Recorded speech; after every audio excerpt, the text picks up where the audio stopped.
अभी हाल ही में Indian economy में कुछ इंपॉर्टेंट इवेंट्स हुए हैं, जैसे India EU trade deal, annual budget, और उसके बाद एक लंबे अरसे का इंतजार खत्म हुआ और इंडिया यूएस ट्रेड डील मुकम्मल होते हुए दिख रहा है। प्रेसिडेंट डोनाल्ड ट्रंप के ट्वीट से यह पहली बार पता चला कि इंडिया और अमेरिका के बीच ट्रेड डील होने जा रहा है।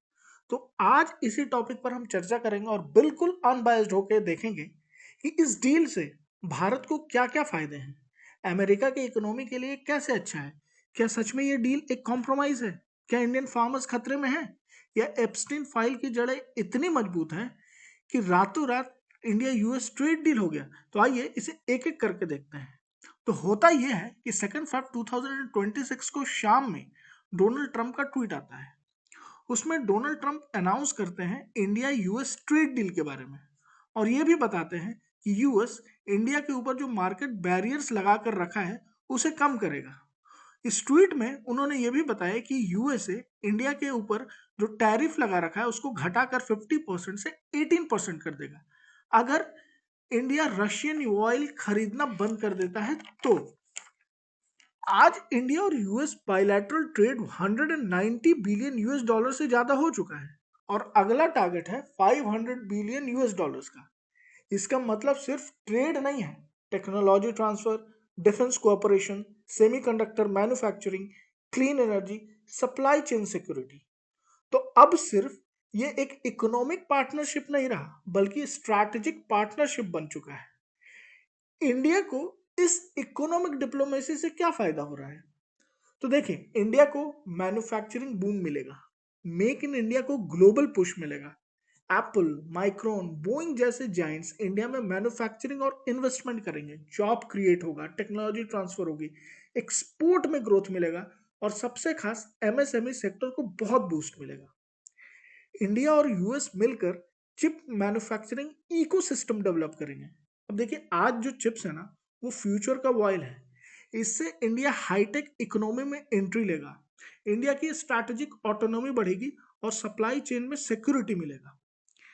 इंडिया को advance defence tech, joint production और इंडिजिनस डिफेंस मैन्युफैक्चरिंग बूस्ट मिलेगा। इससे इंडिया डिफेंस इंपोर्टर से एक्सपोर्टर बनने की तरफ बढ़ेगा। यही नहीं, clean energy, solar tech, green hydrogen, यहां पर India US collaboration future economy का रोड मैप सेट कर रहे हैं। अब बात करते हैं यूएस की। यूएसए के लिए कैसे फायदेमंद है ये डील? अब देखिए, यूएसए कंपनीज के लिए इंडिया के न्यूक्लियर पावर सेक्टर में एंट्री का एक नया रास्ता खुला है। इंडिया अब ज्यादातर ऑयल यूएसए से ही लेगा। इससे यूएसए को एक लॉन्ग टर्म कस्टमर मिल जाएगा। यूएस कंपनीज इंडिया में डेटा सेंटर्स खोल रही हैं, इससे यूएस टेक जायंट्स को डायरेक्ट बेनिफिट होगा। हाँ हाँ, मुझे पता है आप सोच रहे होंगे कि मैंने एग्रीकल्चर सेक्टर के बारे में कुछ भी नहीं कहा।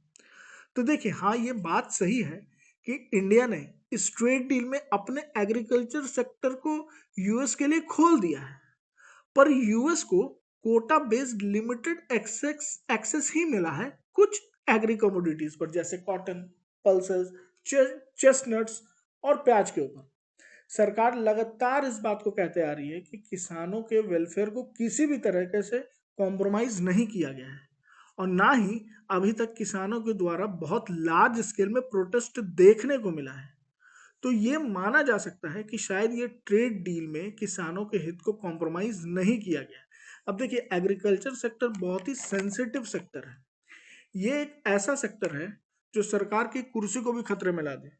तो क्या सच में कोई भी रूलिंग गवर्नमेंट ऐसा ट्रेड डील करेगी जिससे उसकी सत्ता ही चली जाए? लगता तो नहीं है, पर आपकी क्या राय है कमेंट में जरूर बताइएगा।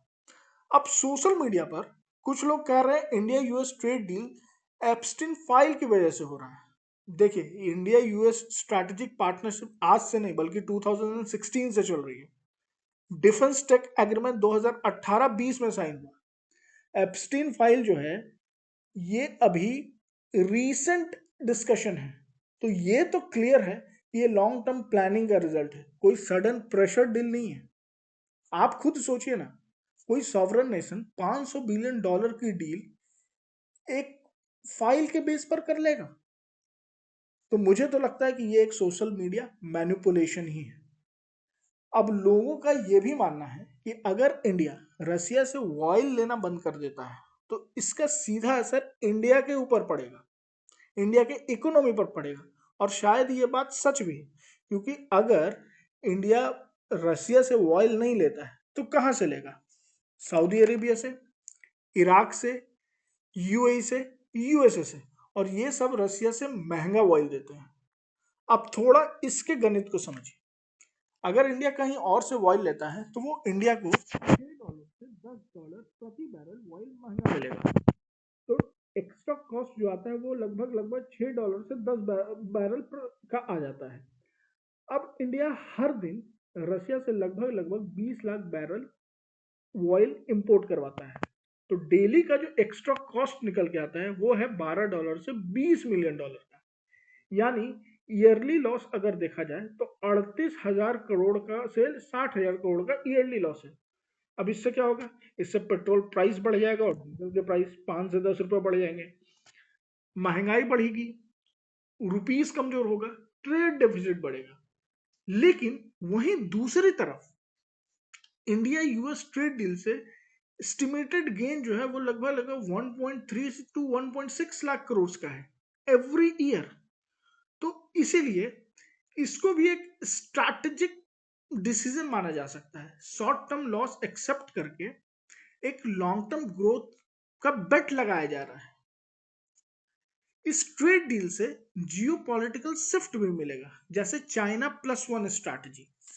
अब देखिए, दुनिया में लोगों को ये बहुत अच्छे से एहसास हो गया था, खास करके कोविड के बाद, कि चाइना पर अब डिपेंडेंसी कम करने की जरूरत है और चाइना का एक अल्टरनेटिव होना चाहिए, नहीं तो चाइना का मैन्युफैक्चरिंग में मोनोपोली हो जाएगा। ये यूएस कभी नहीं होने देगा। और अगर चाइना का मोनोपोली को कम करना है तो इसका एक विकल्प चाहिए पूरे वर्ल्ड को, और इसका सबसे अच्छा जो विकल्प है वो है इंडिया। तो इसीलिए हर तरीके से अगर देखा जाए तो ये जो ट्रेड डील है लॉन्ग टर्म में इंडिया को बेनिफिट ही देगा, और इंडिया के साथ साथ एक चाइना +1 स्ट्रैटेजी को भी मुकम्मल जरूर करेगा। तो अगर आपको ये वीडियो अच्छा लगा हो तो लाइक जरूर कीजिएगा और कमेंट में जरूर बताइएगा।